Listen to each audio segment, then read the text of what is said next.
Okay, so before I begin this video, I want to talk about a phone app that I found called Motor Crush. And the reason why I want to talk about this is because a lot of people have been having a hard time trying to connect with me, and I have had a hard time connecting with a lot of people. Now, these people who had created this app aren't paying me to do this. I'm doing this on my own free will. Just want to let you know that. The reason why I like this app is for several reasons.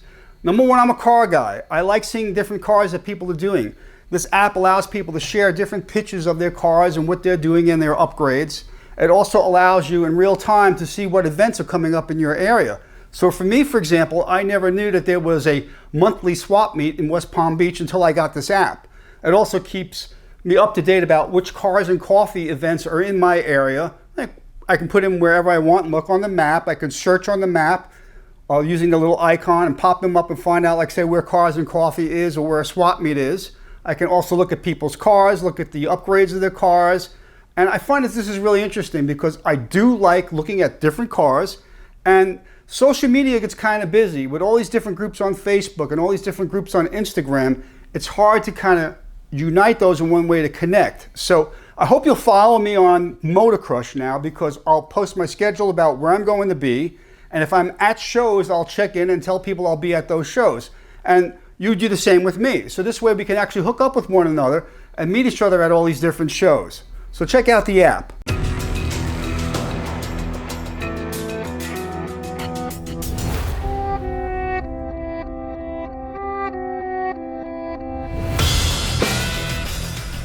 Well guys, I got something unusual today for you. I got a Tremec T176 Jeep 4-speed transmission in here for a build. The Tremec T176 was also used in Ford Broncos in the 80s, and it's based on the Ford Toploader platform, meaning that the early Ford Toploaders introduced in the 1960s and that carried all the way through overdrive ratios in the 80s, it's basically the same format inside. The Ford Toploader was a side-shifted transmission. Then they had the single rail overdrive, or the SROD Toploader version, which was a single rail on the side of the case. And then they had top-shifted versions in Broncos and Jeeps. This particular format was also used in 3-speeds, which they called an RAN and an RAT, and in Jeeps, a T150 3-speed. All the same format. Top cover was the giveaway on it, as well as the way the reverse gears are stacked inside the transmission. So let's get to taking this unit apart. So this transmission is very simple to take apart. You've got 1/2-inch bolt heads along the top cover, 1/2-inch bolt heads on the front bearing retainer, and 9/16 bolt heads on the adapter retainer for the transfer case. First thing you want to do is lift this boot up over here, and you will see that you've got this little ball socket. Now this is a common wear area on these transmissions. This particular piece stretches out, and the ball socket, which is a metal ball on the shifter rail, wears into the top cover over here and makes it very sloppy shifting. This one isn't too bad, but we're going to take a look at it. You push down on the socket and turn it counterclockwise, and it comes up. Now a lot of times on the wear points on these sockets are this piece here will bend and break. So there are kits available with new springs that you can install on these transmissions. This also wears, but this is in really good shape. The stick is in really good shape, and the socket itself is in pretty good shape. It looks a little stretched. We may change and look at a new one, but that's pretty much how they work out. Sometimes these springs fatigue as well, so you can get little kits that have the spring, this little bevel washer over here, and the socket cup, and change them. So, it looks like it was messed with before. I don't think the bolts are that tight.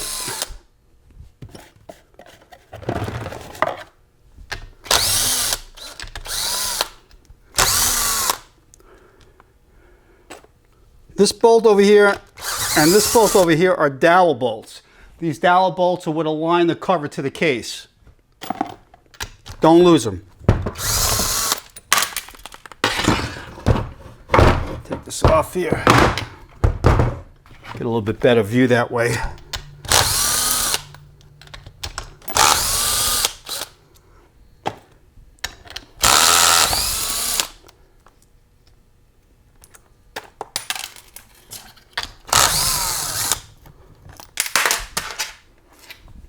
These are 5/16 cork thread bolts, in case you want to get some new hardware. This cover will lift straight up.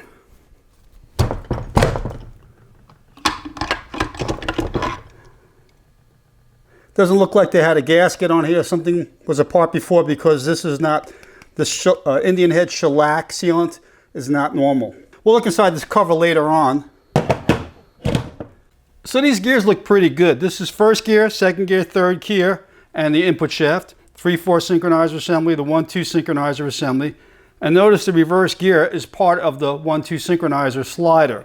So you have the shift forks fit on here, and this is your reverse gear that engages an idler below.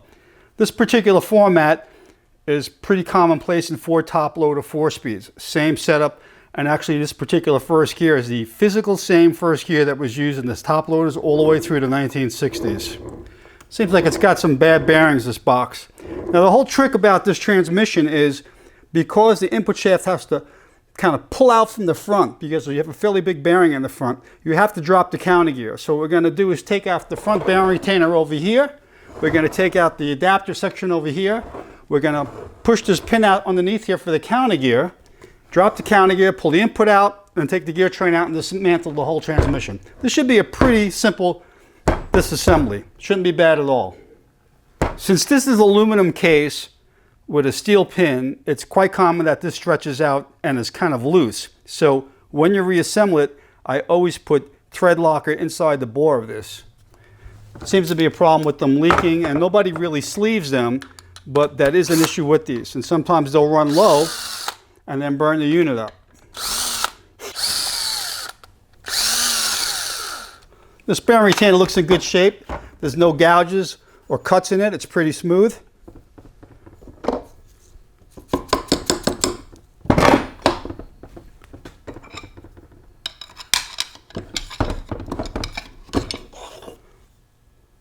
See, now this has a gasket on it, a very tiny gasket, full of this Indian head shellac sealant, which again was not from the factory. The Jeep T176 actually uses the same bearings as the Ford Toploader unit does. It's pretty common. And boy, this is disgusting oil, let me tell you. Now what I like to do is just flip this transmission like this.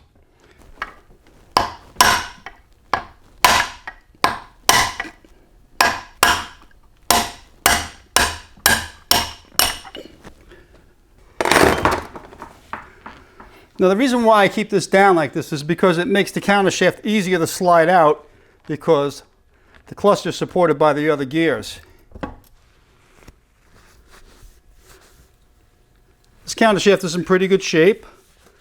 Usually they have a tendency to wear right over here underneath first gear. You can actually see it's a little shiny there, but it's not gold or pitted in any way at all.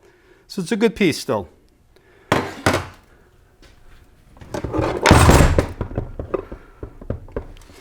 Oh, I must say, I'm gonna stink tonight.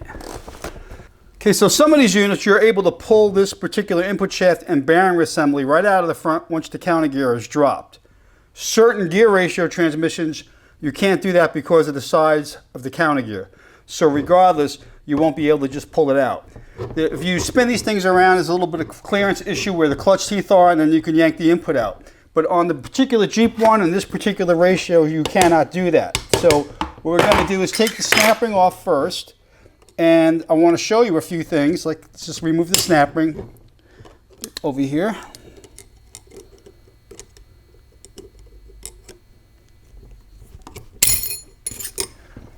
Now sometimes you can take some pry bars and pry on the snap ring, and the bearing may actually come out. This, I doubt, is going to work like this. It's pretty tight, this bearing. So because we can't pull this input out of the case, we're going to have to use a puller. And again, on some passenger car units that have top loader configuration, you can pull the input out with the bearing in place and then put that bearing on a press and remove it. But we're going to have to use a bearing splitter assembly and pull this whole thing off. So I have this pretty heavy duty bearing splitter or separator from a company called OTC. And it's rated, I think, at 17 tons, something crazy like this. Now, you don't need something this big to use, but what I'm doing is I'm grabbing this right on the snap ring, behind the snap ring, and I'm going to tighten up the clamps. Now, they make small ones, but because I did a fair amount of truck work and light truck transmissions, I kind of had this thing laying around, didn't really use it much, but so what we're going to do is just tighten up the jaws of the splitter on the snap ring.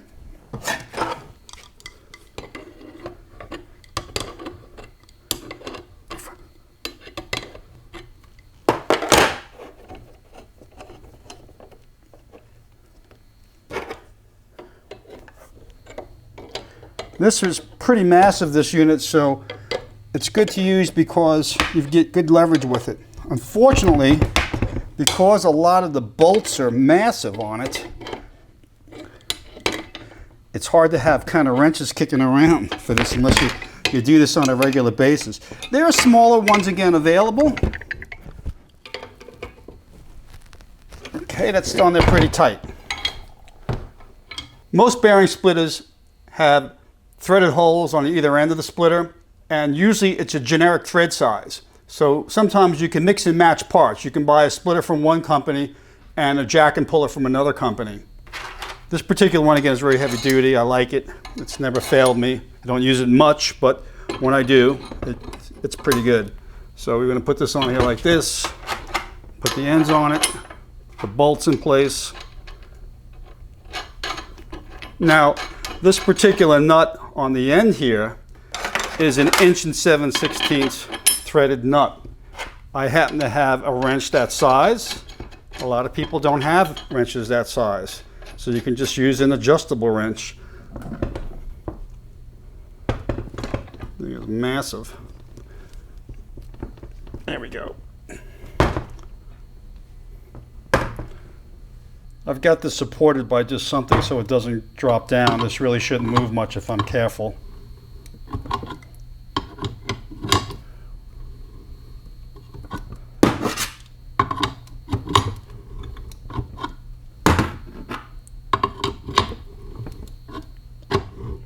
And it's coming off quite easy, actually. I know sometimes my positions are awkward, but I'm doing this to try to not get in front of the camera. There we go.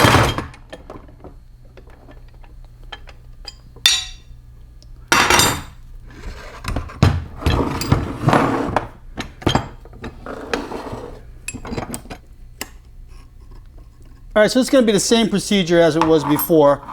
Got the bearing splitter behind the snap ring of this bearing, clamped pretty tight to it. Got the jack ready to go, and let's just get this one out. All right, so I repositioned this so I can get a little bit better leverage and use the nut to drive it instead of this. I've got this kind of locked down against the bench here, and I'll do it this way and use the leverage of the big wrench instead. And it goes a lot easier. Now again, most guys are not going to have these big wrenches like this, but it's moving, but it's very tight. This is the hardest part, by the way, working on this transmission, because the whole gear train is held together with a couple of snap rings.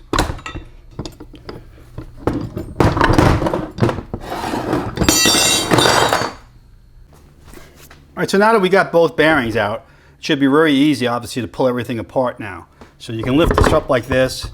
You could turn this, pull it out. There's going to be needle bearings that are inside of this that are going to come out and drop in there. There's 15 needles, that's okay. You could see how that bearing looked like it might have been spinning in here a bit, and that's why these bearings are so tight. Here's your 4th gear synchronizer ring, or your input main drive synchronizer ring. Okay, so now that we've got this like this, there's a couple of things. This gear is going to try to slide back, so you want to put your finger here. You want to probably wear gloves. I should do that, because we don't want to mess our fingers up, do we? So let's put some gloves on just in case we smash ourselves.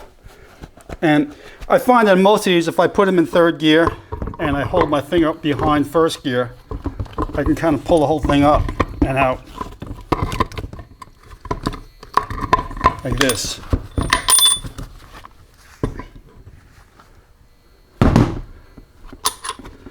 These 1st gear spacer sleeves sometimes are not included in small parts kits.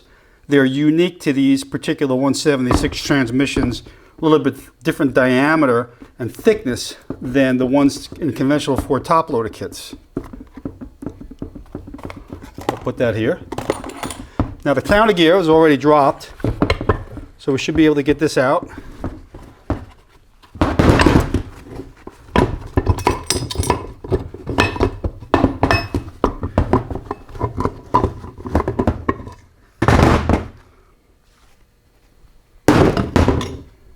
Okay, so we can see it's kind of muddy in this transmission. Again, looks like it's never been apart in 30 plus years. But this reverse idler gear looks pretty beat up, and we're going to change it.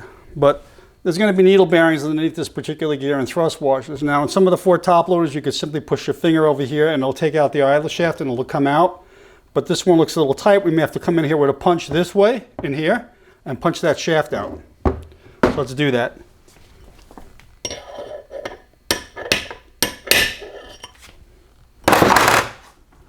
That's nice and easy.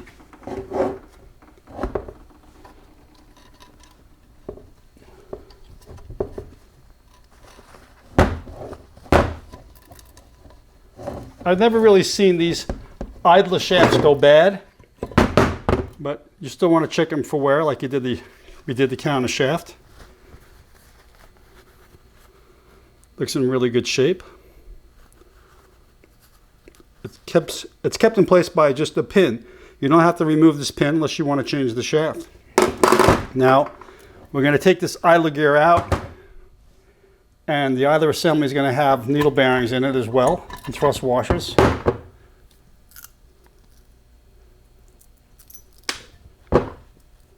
So you get a little spacer on each end.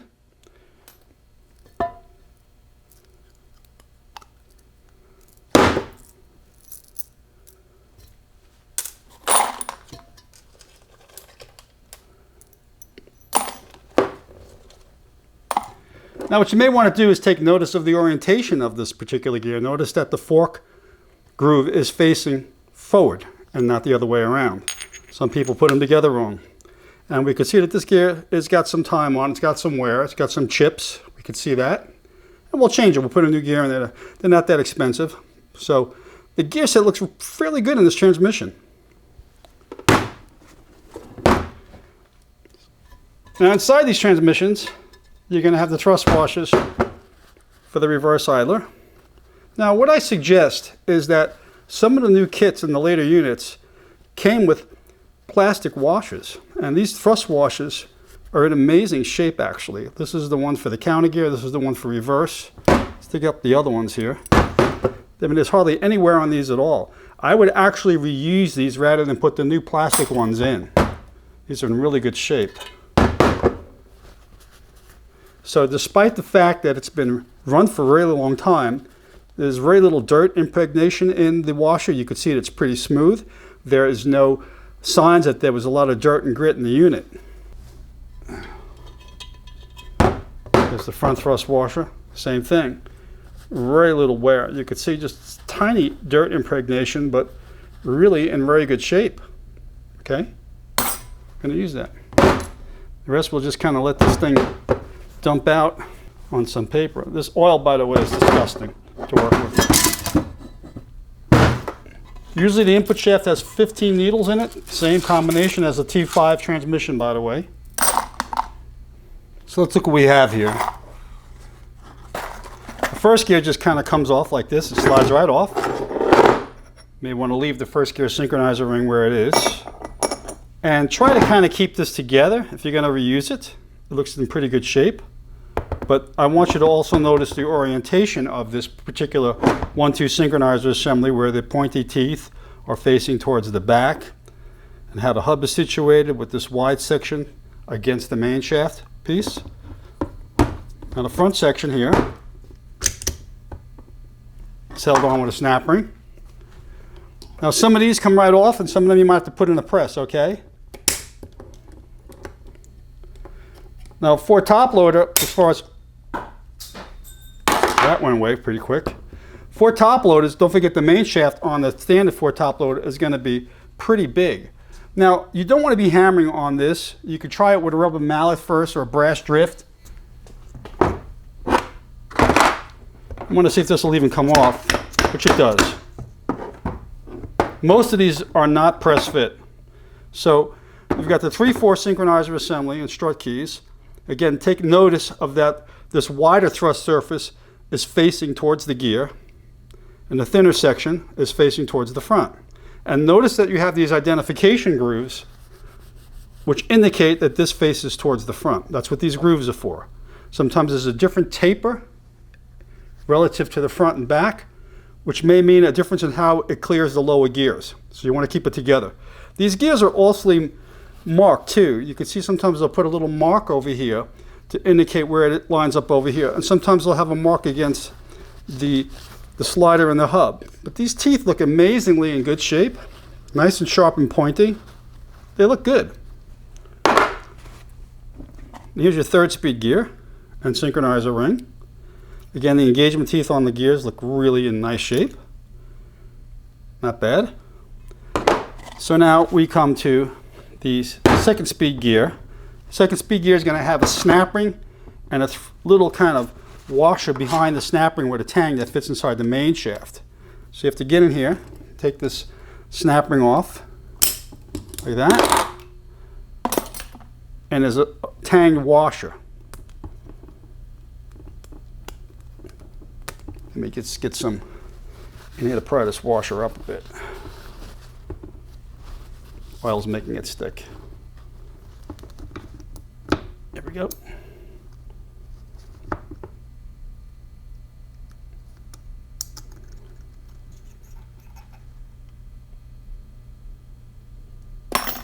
And your 2nd gear is going to come off. Again, the engagement teeth look really good. The gear is in excellent condition, excellent shape. This is going to go together pretty easy once we clean this up. Now, the synchronizer assembly here is the 2nd gear synchronizer ring, by the way. Now, I want to go over again the positioning of this in case you take it apart for some reason, which you're going to have to do to clean it up. You want to take notice that this snap ring groove over here is on a fairly thin shoulder compared to the one in the back, which thrusts against the main shaft. And so the thicker shoulder is going to go against the main shaft, and the smaller shoulder against the snap ring, and again the pointy teeth towards the back, or the shift fork groove towards the back. Pretty simple. Let's see if we can get in here. It's pretty mucky. Sometimes you need different types of pliers. Like these are thin pliers. They get in there better than the... Take that off. That's the 1/2 synchronizer snap ring for the main shaft. Again, never use a actual metal hammer on these because you can mushroom the end.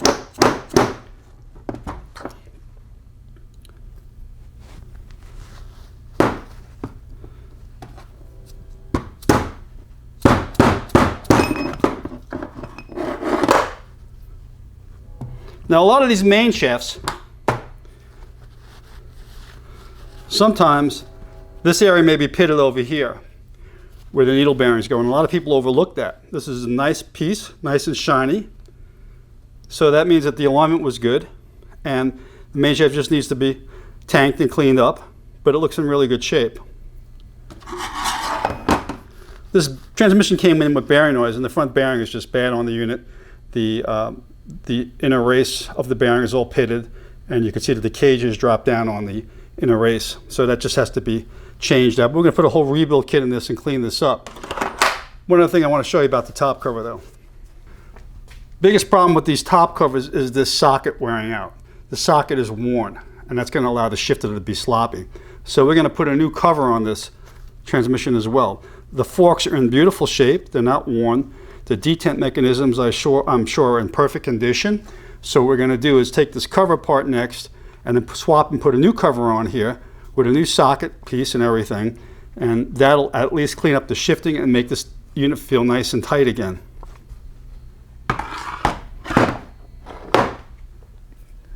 So I've got the transmission all taken apart and cleaned and ready to go back together except for the top cover assembly. And the top cover assembly's got all these forks in it and rails. It's actually very simple to pull apart. There's no need to change the forks in this cover because they're in really good shape. So we're just going to basically swap out the mechanism into a new cover. Let me show you how I do that. So what I do is I use the flats of both of the sides of the cover, fit it in the vise, give it some support. You don't want to hit it too tight because this is a die-cast cover and it can crack. So the 3 rails of the cover are held in place with 2 lock plates. You remove these lock plates, it's 4 bolts, 1/2 inch diameter bolts. You take them off. The rails are going to come out. Underneath the rails are going to be detent springs and interlocks. So you have to be very careful that nothing springs up and falls apart on you. The 4 bolts are held in place with little locking tabs that you have to bend back to obviously loosen the bolts. What I usually do is I'll take a little chisel and I'll grind tips on them to get in there to bend the plates back, and a hammer. It's very simple. So we're going to just work these metal tabs back to unlock the bolts. Now you're not able to buy these new anymore, so you don't want to ruin them. You just want to bend them back enough. That looks about right. Now this whole front section is where your detents and interlocks are going to be. The detents are going to be on the opposite side of the rail. The interlocks are going to be through the mechanism here, so you're going to be very careful.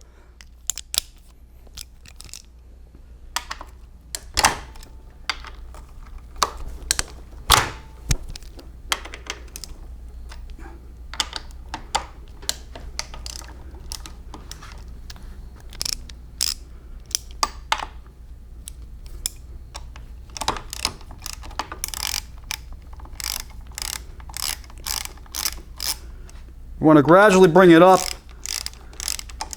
because we don't want to lose anything. It's very important. If you're afraid of losing something, you may want to do this in some area where there's a tub or something where nothing will fly off. In my shop, if something comes off of something, it's going to be very difficult to find because it is a mess here. I admit it.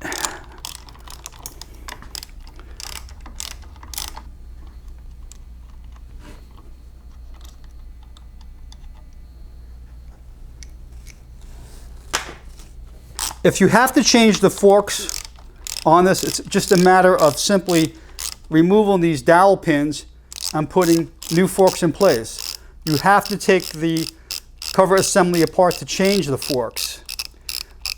But make sure that you use the proper replacement dowel pins. These are spiral lock pins. They're not split type pins.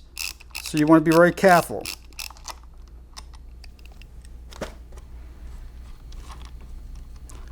So I'm keeping everything the same. Now here you can see we have the interlocks. And underneath these rails, we have the detents. So you want to be very careful lifting these up.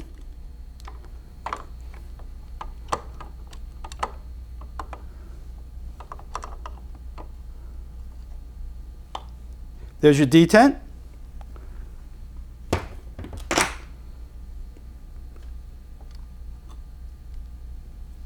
Detent there.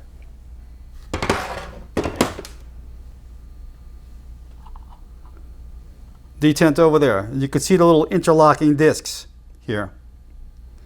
Now in between this, in this middle rail, there's going to be an interlock pin.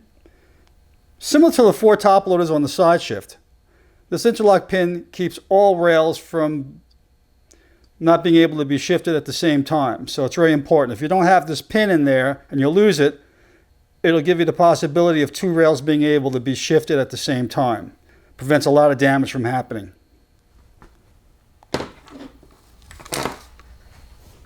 So these are all your interlock mechanisms and detent mechanisms all in one shot. Use your 3 detent springs, detent balls, interlocking discs, and your interlocking pin that goes in the middle rail.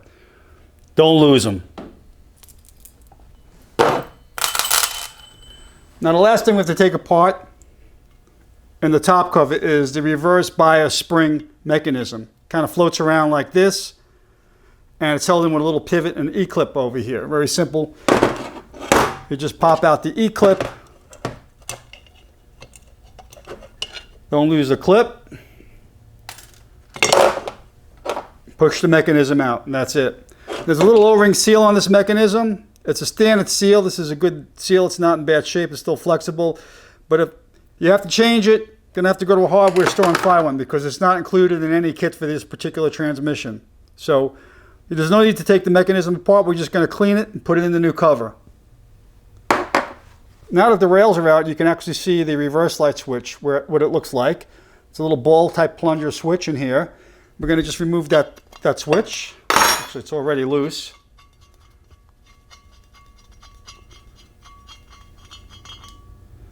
That's what the switch looks like. Now the cover is completely disassembled. And you can see here that ball socket, how it's kind of worn and mushroomed out. Now we're going to change this cover with a new cover. Brand new die cast cover. Looks good. I keep these in stock actually, in case you need one. But there it is, ready to go. It's a beautiful piece. Alright, so let's begin assembling this new top cover assembly. What I'm going to do is I'm going to take a little grease here.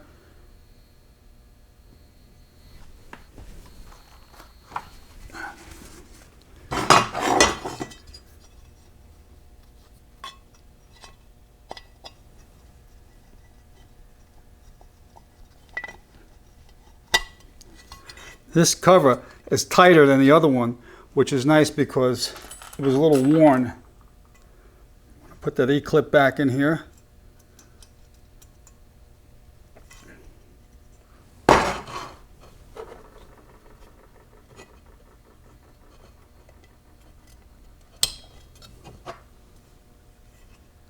Now we're going to put it back in the vise and lay all the rails and detents in place. So using some assembly lube, I'm going to just drop the springs in, keep them in place.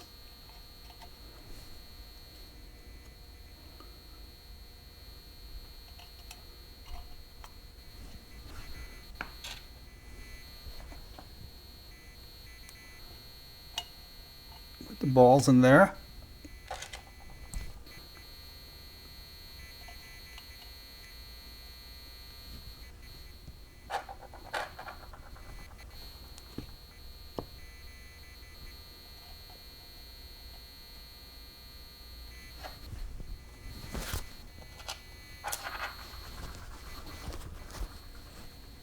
Drop in the interlock discs.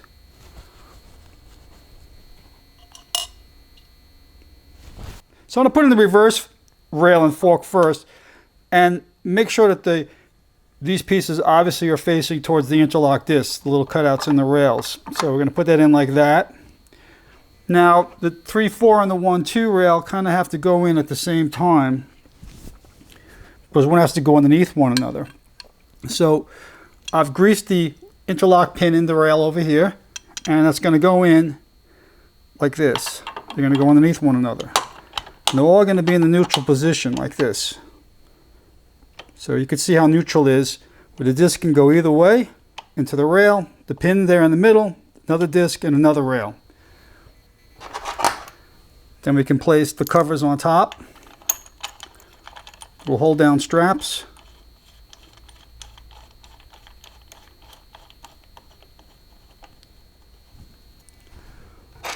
Hold down strap for the one in the back.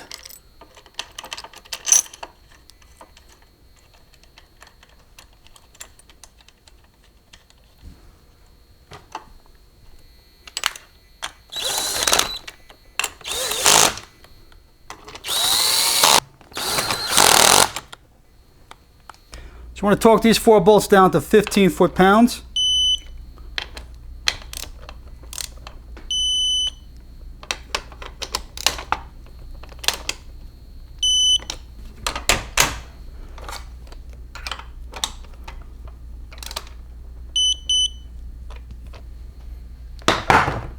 We want to bend these tabs back.